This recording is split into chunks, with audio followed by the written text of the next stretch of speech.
कौन मेरा गर्दन लेंगी तो मैं देख लूंगा। मैं गर्दन देने के लिए तैयार हूँ। उनका हिम्मत है तो मुर्शिदाबाद आके मेरा गर्दन काट के दिखाइए। दिसंबर मास के अंदर में ही रिजाइन कर देंगे, पार्टी छोड़ दूंगी, लेकिन एक काम से मैं पीछे नहीं हटूंगी। बाबर क्या क्या, बाबर 464 साल पहले है, वो बाबर का जो सेनापति था बाकी, उनको नेतृत्व में ये मस्जिद बनाया। तो मस्जिद तोड़ दिया ठीक है, वह राम मंदिर बना गया। मैं तो कोई विरोध नहीं किया, कुछ नहीं बोला, लेकिन मैं बाबर के नाम पर मस्जिद बनाएगी तो उनका क्या दिक्कत है, उनका क्या विरोध करने का क्या रिजीम है। वो मुझे सुप्रीम कोर्ट कोई बाबरी मस्जिद मना करने के लिए कोई निर्देश दिया है तो दे दीजिए।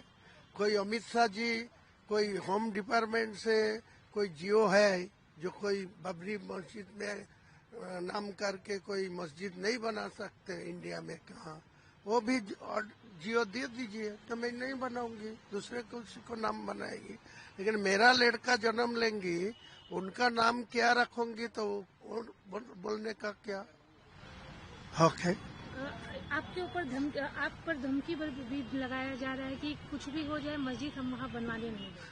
ठीक है, मैं तो चैलेंज एक्सेप्ट किया। वो यूपी में बोल के मेरा धमकी दे के मेरा गद्दन लेने का ऐलान करके कोई फायदा नहीं है। मेरा गद्दन लेंगी तो गद्दन जहाँ मैं रुकूंगी, जहाँ मस्जिद का शिलान्यास होगी वहाँ तो आना चाहिए ना, आने दीजिए ना। कौन मेरा गद्दन लेंगी तो मैं देख लूंगा। मैं गर्दन देने के लिए तैयार हूँ। उनका हिम्मत है तो मुर्शिदाबाद आके मेरा गर्दन काट के दिखाइए। मैं गर्दन देने के लिए, शहीद होने के लिए मैं तैयार हूँ, समझे। लेकिन मस्जिद बनाएंगे? हाँ जरूर। और नाम उसका क्या रखेंगे? क्या नाम क्या रखेंगे, बाबरी या कुछ और? बोला तो बार बार क्या बोला, बाबरी मस्जिद बनाएगी। बाबरी मस्जिद बनाने का उनका विरोध करने का क्या रिजीम है, इसीलिए बाबरी मस्जिद नहीं होना चाहिए। मेरा को तो गवर्नमेंट ऑफ इंडिया का कोई जियो है, निषेधाज्ञा है, सुप्रीम कोर्ट का जो जजमेंट दिया उसी टाइम कोई जजमेंट में मना करा तो सब देखा ही है ना, नहीं करूंगी। दादा, लोकल जमीन को लेकर जहाँ आप बनाने वाले हैं वो सब बात छोड़ दीजिए। जमीन में ही होगा, आकाश में नहीं होगा। इसका आपको बार बार एक ही सवाल नहीं उठाना चाहिए।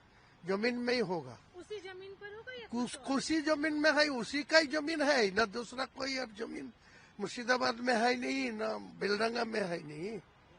नहीं, जैसे था कि उस लोकल जिस जमीन की आपने बात की थी। अरे वो जमीन में मैं नहीं बात किया, आपने वो सब लोग को बात सुन के सब क्या बोल रहा है यार।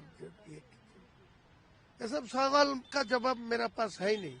मैं जमीन में ही शिलान्यास करूंगी, जमीन में ही ऊपर भित्ति स्थापन करूंगी। बार बार एक ही बात मैं नहीं मुद्दा उठाना चाहता। तृणमूल की तरफ से बोला गया है कि हमारा कोई लेना देना नहीं है इस मामले में, किसी के बहकावे में आके हुमायूं कबीर ऐसा कर दे। कौन बोला? निर्मल घोष। निर्मल घोष को कोई मेरा रिक्वेस्ट किया जो आपको सपोर्ट चाहिए, आपको मुझे पैसा चाहिए, कोई बोला तो उनको बोलना क्या लेके बोल रहा है तो उनका बात छोड़ दीजिए। मैं तो वो तो निर्मल घोष मेरा विधानसभा का डिप्टी है, उनका मेरा दलों का उनका परमिशन लेके विधानसभा में बातचीत करने का हक मिलते हैं। तो मुझे विधानसभा का जो विधायक हूँ, मैं आने टाइम में दिसंबर में नहीं उनको रिजाइन कर दूंगा और कुछ बोलेगा। दादा, मुख्यमंत्री भी मुर्शिदाबाद जा रही है तो क्या हुआ, मुख्यमंत्री तो सब जगह में जाने का हक है, हो जाएगा तो उनका साथ मेरा क्या है। इस मसले पे आपसे बात हुई उनसे? नहीं। तो आपने कहा कि जरूरत पड़ी तो रिजाइन भी दे देंगे दिसंबर। हाँ, दिसंबर मास के अंदर में ही रिजाइन कर देंगे, पार्टी छोड़ दूंगी, लेकिन एक काम से मैं पीछे नहीं हटूंगी।